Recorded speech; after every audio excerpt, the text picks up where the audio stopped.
Livro de Jó, capítulo 1, versículo 1 e capítulo 1, versículo 8. Depois, ao longo do tempo, iremos citar alguns versículos. Se haver necessidade, haveremos de ler. Se não haver, também veremos. Louvado seja Deus. O tema central da nossa mensagem fala-se da fé baseada em Jesus. A fé baseada em Jesus. Vamos ler, assim diz a palavra do Senhor.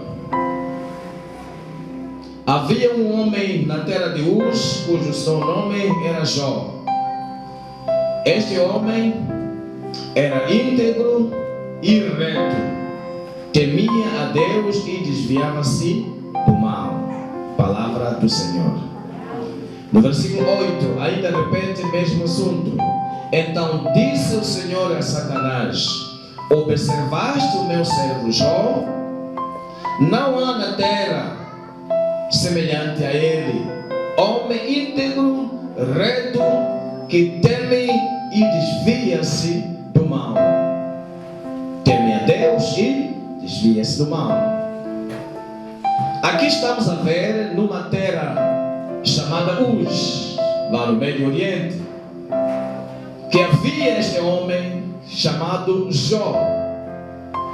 Jó era uma espécie de um cristão. Se o irmão tiver tempo de meditar ainda no capítulo 1, nos seus versículos 4 e 5, vai encontrar algo interessante, que Jó, por sua vez, não só temia a Deus, não só era reto, nem só temente a Deus, mas também cada dia, enquanto seus filhos estivessem reunidos, ele intercedia pelos seus filhos.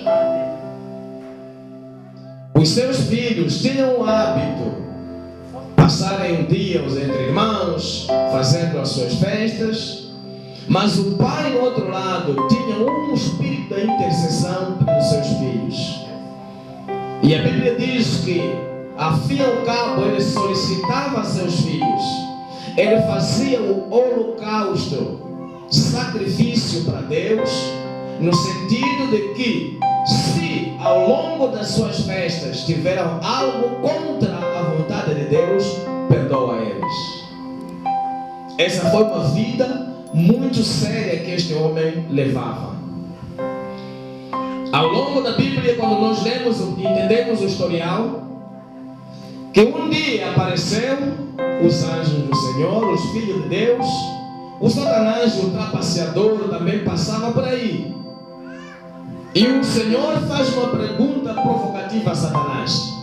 No versículo 8 que nós lemos: onde vem Satanás? Disse: venho da terra passear por ela.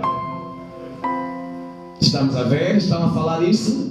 Lá, no outro lado. E ele diz: observaste lá na terra o meu servo Jó? Podemos voltar a ler. Então disse o Senhor a Satanás: observaste o meu servo Jó? Não há na terra semelhante a ele, o homem íntegro, reto, que teme a Deus e desvia-se do mal. Olha para essa qualidade de um cristão, sendo o próprio Deus a testemunhar da vida deste cristão. Aleluia! Cada um de nós, o seu maior anseio é de que um dia Deus seja testemunho da sua vida, que próprio Deus confirma o nível da fé que você tem. Ele diz: você observou lá meu servo, que lá na terra, até este tempo, não havia ninguém com a mesma graça que tinha Jó. E Satanás começa a encher da fúria lá dentro. Não é possível este homem ter qualidades a nível da terra de Uz. Não é possível. Tem que ser feito alguma coisa. Ele não pode levar esse título. Não pode ser melhor dos outros. Aí começa a raiva do Satanás. No sentido de que este homem, não é isso tudo que o Senhor está dizendo. Mas por causa da herança que você lhe cercou, como ele não podia te adorar? Aí começa a discussão. Não, Jó não me adora por causa disso. Jó me adora porque me conhece. Aleluia. E aí Deus permite que o Satanás tirasse os bens que Jó tinha. Aí a situação começa no versículo de número 14. Quando nós lemos a Bíblia, começa a dizer: o Jó estava lá relaxado, que tudo ia bem. Estava a aparecer um empregado para dar má notícia a Jó. Podemos ler esse versículo? Assim diz: diz os bois lavravam e os jumentos passeam juntos a eles, e deram sobre eles os subeus e os tomaram. Os servos mataram ao fio de espada, e só eu escapei para trazer a notícia. Olha só, enquanto esse estava a falar, antes de terminar, estava a chegar outro dizendo: estando eu ajuntando, veio o outro dizendo: o fogo de Deus caiu do céu, queimou as ovelhas e os servos e os consumiu a todos, e eu só escapei para trazer a nova. Se não bastasse, antes de terminar a falar, o terceiro estava a chegar. Aleluia. E o terceiro, antes de terminar a falar, o quarto estava a chegar. Imagina essa situação se fosse nos dias atuais. O que seria deste homem chamado Jó? Mas a Bíblia, mais para baixo, nos mostra que Jó, depois de entender todas as coisas, ele rasga a sua veste, sinal da humildade diante de Deus, que eu não sou nada, tudo vem do Senhor. E a Bíblia diz que Jó desceu a pó e ele começou a adorar a Deus. Aleluia. E isso não agradou a Satanás. Cada vez ficou mais irado, porque viu, apesar de tudo isso que aconteceu, Jó não saiu da presença de Deus. E a última notícia que nós ouvimos nesses 4 testemunhos estava a falar dos filhos, que os seus filhos estavam na festa, na casa de um dos seus irmãos, e de repente sobreveio um vento e soprou aquela casa e a casa caiu. Infelizmente, Jó, os teus filhos lá estavam e nenhum deles saiu, e eu escapei para te dar a notícia. O que seria de você se perceber 10 filhos morrendo numa hora, num abrir e fechar de olho, e à mesma hora você perdeu tudo que tinha como bens materiais? E a Bíblia diz que Jó desceu ao pó. Ele buscou o Senhor e ele disse: nu eu nasci no ventre da minha mãe, e nu também lá regressarei. Aleluia. E a Bíblia diz que Jó, apesar disso tudo, não maldiçoou a Deus. Ele continuou com o seu coração perfeito e íntegro diante de Deus. Satanás não ficou feliz. Pensou, vale a pena trabalhar com a sua esposa. E a esposa começa a ver: ah, Jó, que brincadeira é essa? Com todas as coisas que você está passando, ainda você continua com essa sinceridade, temer a Deus, maldiçoa esse Deus, e por causa disso, Deus vai te matar. O negócio termina. E Jó tem uma posição, porque a fé dele não está nas coisas que estavam ao seu lado, e a fé dele não estava naquilo que as pessoas viam nele, e a fé dele estava centralizado na pessoa de Deus. E ele olha para sua esposa e diz: oh mulher, como fala doida assim tu falas? Recebemos de Deus só coisas boas, e as más para quem vão. Aleluia. Estamos a ver a postura de alguém que está com uma fé alicerçada em Jesus. As coisas apareceram. Mas mesmo com isso, não lhe tiraram da presença de Deus. O versículo mais interessante, que ao longo da minha leitura na Bíblia Sagrada, encontramos aqui mais o versículo número 25 do capítulo 3. Ele diz assim: o que eu temia me sobreveio, e o que eu me receava me aconteceu. Não tenho paz, nem sossego, não tenho descanso, mas somente perturbação. Aleluia. Em outras palavras, Jó temia Deus, era reto, íntegro, desviava-se do mal, porque ele não queria que qualquer problema chegasse na sua família. Amém? Era uma de maneira de precaver a situação para que não possa entrar nenhuma maldição na sua vida. Porém, Deus permitiu. Estamos a ver aqui? O assunto não é problema de Jó. O assunto é a permissão de Deus passar por aquela luta para provar a Satanás que Jó não adora a Deus por causa dos bens que ele tinha.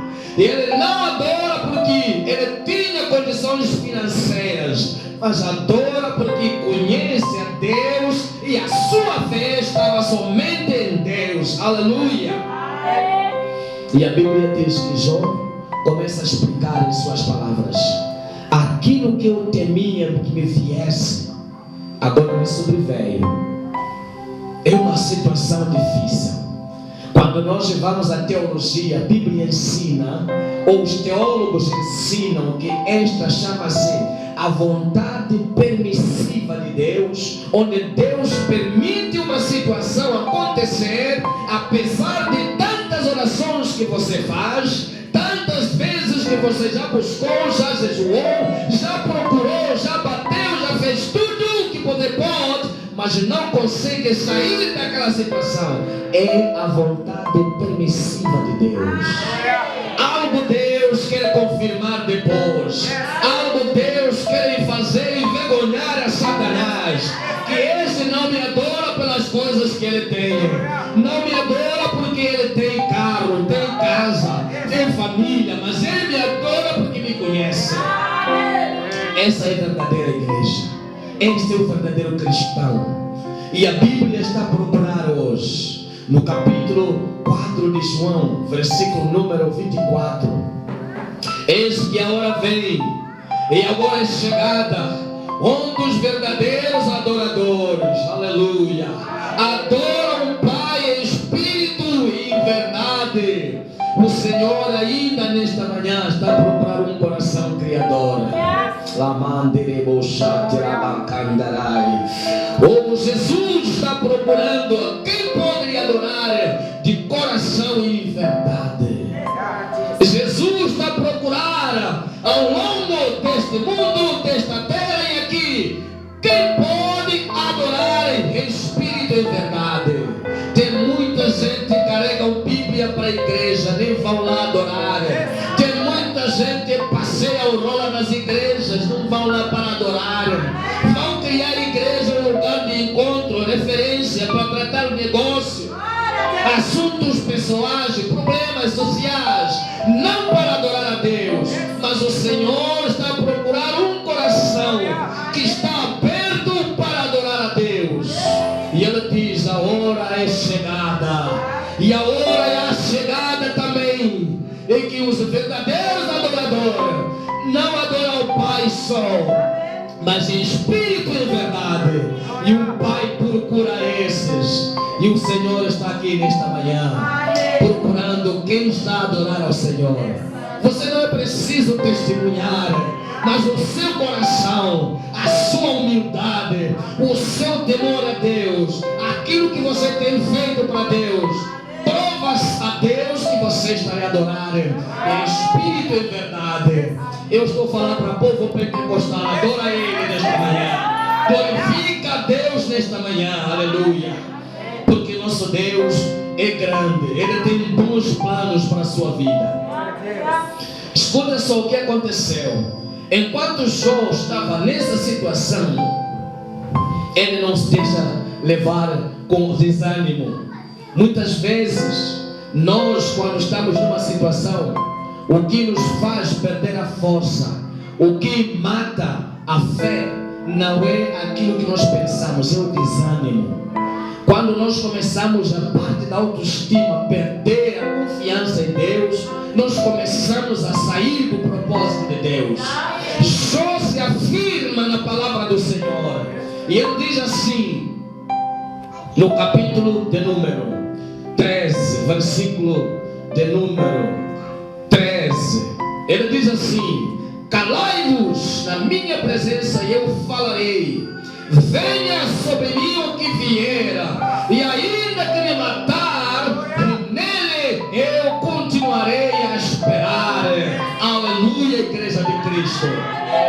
Escuta bem essa posição de falar. São críticas que ele estava a responder aos seus amigos. Jó, alguma coisa aconteceu. Não é normal isso acontecer na sua vida. Alguma coisa errada você fez. Se você ler bem esse livro de Jó, há de encontrar Eliú, Bildad e Zofar, os três amigos amicíssimos de Jó, aparecem, ficaram 7 dias, não falaram nada, olhando, observando a situação de Jó. Jó não era uma pessoa qualquer, já era um homem reconhecido, posicionado socialmente, e todo mundo tinha respeito por ele. Mas olhando na situação que estava a enfrentar, todo mundo ficaram preocupados. Não conseguiram falar durante 7 dias, observar a vida de Jó. E depois começaram a abrir as suas bocas. Jó, não é normal isso acontecer. Quando as coisas acontecem assim, significa algo está errado. Eu vou voltar a ler o capítulo 13, versículo 3. Calai-vos na minha presença, venha sobre mim o que vier. Versículo 15. Ainda que me mate, contudo nele esperarei. Palavra do Senhor. Glória a Deus.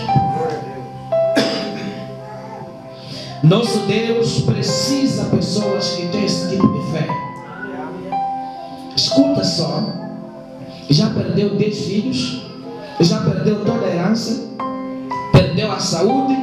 A Bíblia diz que Jó estava lá no lixo, pegando um caco, um pedaço de garrafa, de barro, de seja o que for, raspar o seu corpo, porque com unha já não serve. E ele tira essas palavras: as vossas críticas calam vocês todos, me permita que eu fale. Eu aceito que tudo da parte de Deus venha como quiser. Ainda que Deus determinar em tirar da minha vida, eu ainda continuo a esperar no Senhor. Aquele que espera no Senhor, Isaías escreve, ele renova suas forças, sobe com as asas como as águias, corre não cansa e caminha também não se fatiga. Aqui estamos a ver Jó renovando suas forças, apesar das dificuldades. No versículo 19, no capítulo 19, versículo 20, ele fala uma coisa interessante. Ele diz: eu sei que o meu Redentor vive. Aleluia. Capítulo 19, versículo de número 25. Eu sei que o meu Redentor vive. Se você sabe que Deus que você serve é um Deus vivo, que não vai te decepcionar, nada que vai te tirar da presença de Deus. Te levar ao telefone, coração quase sair da boca. Eu vou abandonar esse Deus que está onde? Que permite um gatuno tirar meu celular. Não importa seja que marca, qualquer tipo de lata. Esqueça, Deus permitiu e Deus vai trazer o melhor. Muitas vezes hoje maldiçoamos a Deus, falamos mal a Deus por causa de alguma coisa que não deu certo. Um copo só caiu em casa e quebrou, e começamos a ofender, falar mal e contra Deus. Esquecemos que o próprio mesmo Deus que me permitiu para eu obter aquela coisa, Ele pode dar 2, 3, 4 vezes mais. O que importa é que eu tenho que manter na minha posição. Aleluia. A fé de um cristão não pode estar centralizada nas coisas que ele tem. A fé deve estar em Cristo Jesus. Porque se a tua fé estiver em Cristo, você nunca vai se decepcionar. Se a tua fé estiver em Deus, você nunca vai se confundir. Mas se estiver nas coisas, as coisas passam e as coisas acabam. Ladrões podem roubar, as coisas podem desaparecer, o fogo pode consumir e as coisas podem desaparecer de qualquer maneira. Mas aquele que deposita a fé em Cristo Jesus, este nunca vai se mexer. Aleluia. Você precisa crer e colocar a sua fé em Cristo. Se a sua fé estiver em Cristo Jesus, você vai ter a habilidade de falar como Jó. Venha a tamanho de problema como quiser, não me interessa. Se o Senhor permitiu, eu estou aqui, louvado seja Ele. Esta é a fé em Cristo Jesus. Mas quando a fé é baseada nas coisas materiais, nós já vimos pessoas que apareceram na igreja, queria que alguém lhe casasse, não deu certo, e eu vou abandonar a igreja. Por que Deus permitiu que isso acontecesse? Por que Deus permitiu que no meio da situação que eu estou a passar, isso acontece? Principalmente juventudes. Essa igreja não chegou a essa dimensão. Há muitos jovens que aparecem na igreja não para orar a Deus, mas para procurar meninas. E quando não alcança o objetivo que lhe leva à igreja, ele desaparece da igreja. Precisa conhecer a Jesus. Precisa saber o real motivo que te leva à casa de Deus. Deve ser Cristo, o Nazareno, não alguém. Alguém pode ser usado como ímã para trazer a sua vida, mas você precisa se render a Cristo. Temos observado muitas vezes as pessoas se decepcionam dentro da igreja. Eu pensei que ia casar com a irmã fulana e de repente não deu certo, não aceitou meu pedido de casamento e acabou aceitando o fulano, e eu vou abandonar essa igreja. Não abrir e fechar de olho, o jovem já fugiu, está na outra igreja, porque ele não vai na igreja por causa de orar a Deus. Está a procurar algum interesse lá dentro. Mas nesta manhã venho da parte de Deus para te dizer: você precisa entrar na casa de Deus para adorar a Deus, e ali você terá a fé batizada e afirmada em Jesus Cristo. Nada vai te tirar da presença de Deus, mesmo que te tirem todas as coisas. É só agradecer, porque a Bíblia diz: em tudo tem graça, porque esta é a vontade de Deus em Cristo Jesus para convosco. Muitas vezes, quando as pessoas não sabem que existe a vontade permissiva de Deus, ele ora uma vez, duas vezes, um mês passa, uma semana passa, um ano passa, as coisas não acontecem, e ele começa a dizer: eu já não vou continuar a orar, esta igreja não tem poder, esta igreja não ajuda. Porque no outro lado onde você vai, o Deus é o mesmo. Depende do relacionamento que você tem entre você e Deus. Nós, quando jejuamos, não jejuamos para receber algo, jejuamos para nos santificar. Se o corpo está santo, está sujeito a qualquer coisa da parte de Deus descer sobre a sua vida. Aleluia.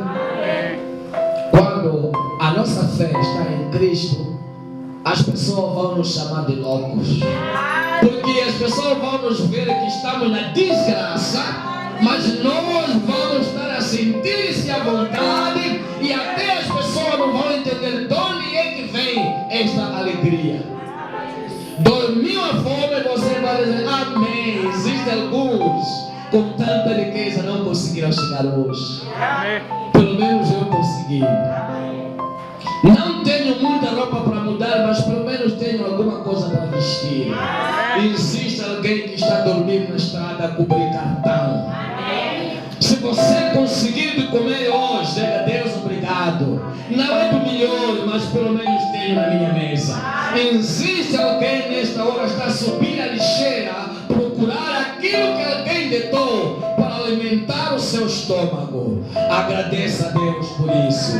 Aquele que tem este espírito de saber agradecer a Deus, este tem a fé alicerçada em Jesus Cristo.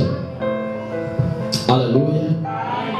A igreja de Deus. Na semana antepassada falamos, cada cristão precisa saber qual é o motivo real que lhe leva à casa de Deus. Na semana passada ouvimos o valor da salvação. Saiba quanto custou para você ser salvo.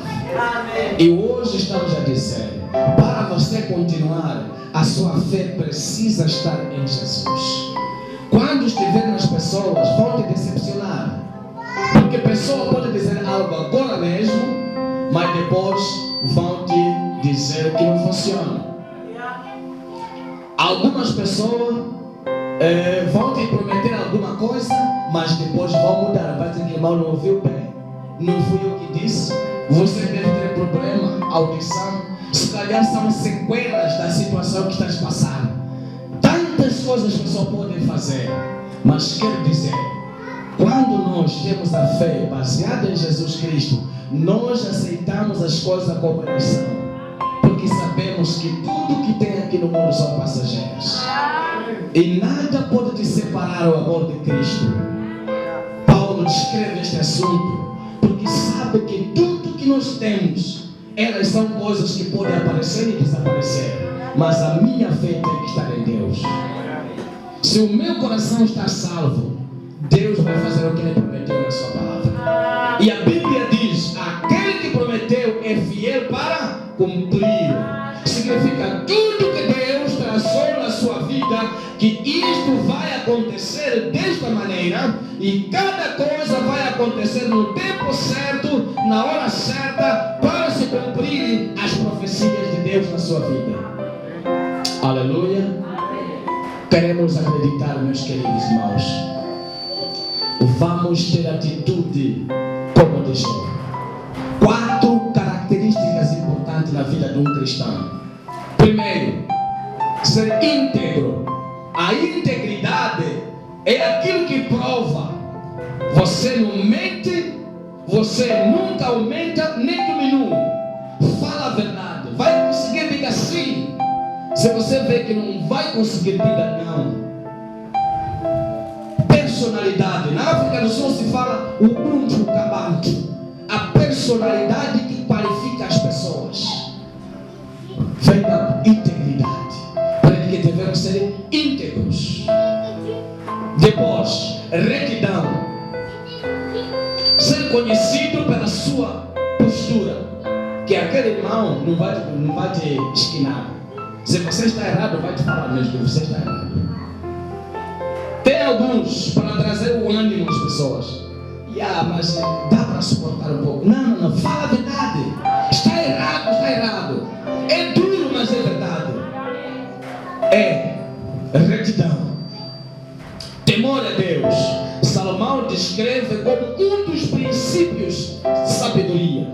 Se você quer ser uma pessoa com muita sabedoria, o que deve fazer? Temer a Deus. O temor do Senhor é um princípio de sabedoria. Quando nós tememos a Deus, significa tomamos o primeiro passo de saber a nossa vida. Tudo que nós queremos será aumentado depois de temermos ao Senhor. Desviar-se do mal. Cada cristão, nós ainda não estamos no céu. Estamos aqui na terra, amém? A partir de pastor até o último crente, não sei se existe o último crente na igreja. Todos nós passamos mesmas lutas, passamos mesmos problemas, temos mesma sensação, temos mesmas dificuldades.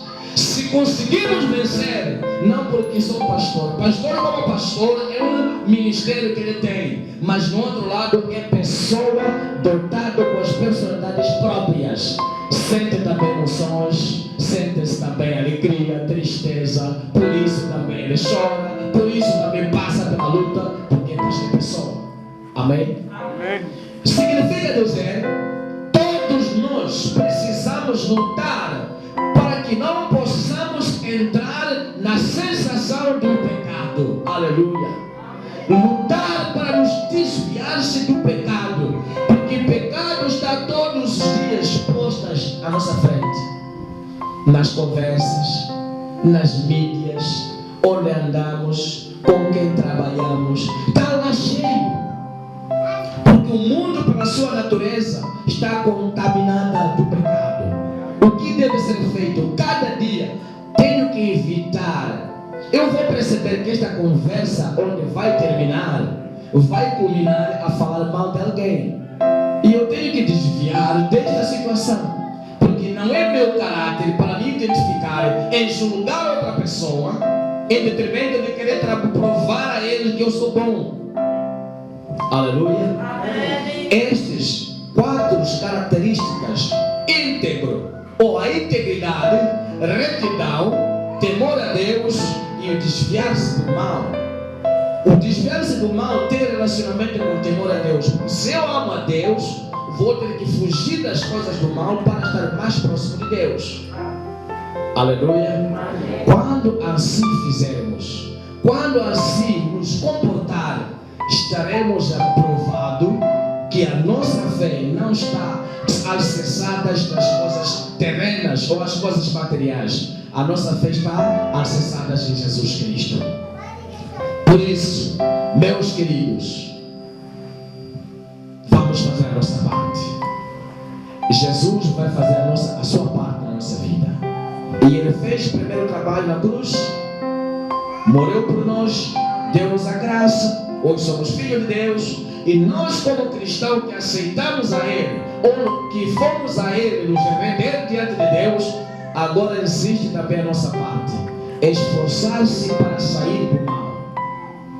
Na conversa, na maneira que nós tratamos as coisas, na maneira que nós falamos, na maneira que os outros falam de nós, precisamos estar isento destas coisas para cumprirmos com aquilo que nós somos.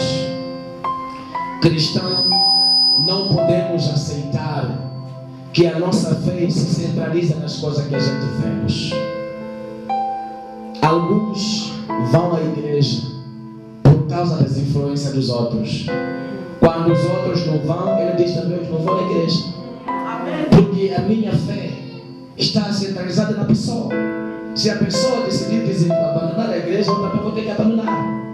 Eu já vi umas vezes as pessoas já dizerem: vale a pena, quando acabar de preparar, passa daqui para andarmos juntos. Se eu conheço a igreja, ele conhece a igreja, por que tenho que esperar alguém passar a me levar para a igreja? Se um dia morre primeiro aquele que me leva à igreja, quem vou contratar para me levar à igreja? Até se for de boleia, outra coisa. Estamos a falar, levar a igreja a pé. Vamos andar juntos só para falar. É triste. Eu preciso saber o que me leva à igreja é adorar. O que me leva à igreja é ajoelhar, é prostrar, buscar a face do Senhor. Preciso ir a Deus, dizer: Senhor, eis-me aqui, faça de mim a sua vontade. Faça de mim a sua morada. Faça aquilo que você quer com a minha vida. Esta é a nossa posição. Quando conhecemos o que nos leva à igreja, quando conhecemos o preço da nossa salvação, e quando conhecemos que a nossa fé deve estar centralizada em Jesus, aí se afirma aquilo que são princípios do cristão. Amém? Amém. Para se afirmar os princípios do cristão, esses são os indicadores. Conhecer o que me leva para a igreja, que é para adorar a Deus.